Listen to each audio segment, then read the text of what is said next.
Man. Jesus. Okay, just a briefing. Now, just to show you what we did to this Mondeo, we specially weakened it in every shape, way, and form. We cut the sills, we cut the floor, we cut the lot, and it hasn't even bent it. Look at that! I hope you banned them from the unders as well. Jesus! I mean, I thought that was going to bend like a banana. Has it bent anywhere? Oh, really? Open the door's great. There, shot. Look, we cut the sills, hasn't even slightly bent it. My God, you could still race that. And look at the state of that thing. That's immense, isn't it?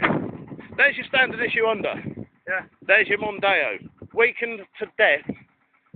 How's your neck? Yeah, good.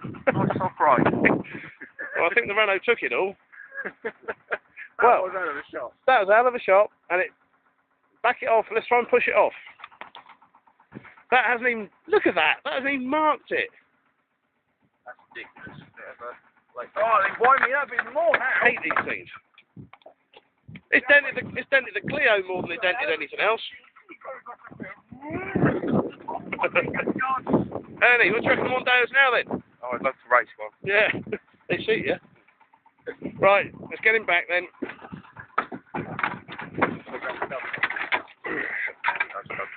Yeah.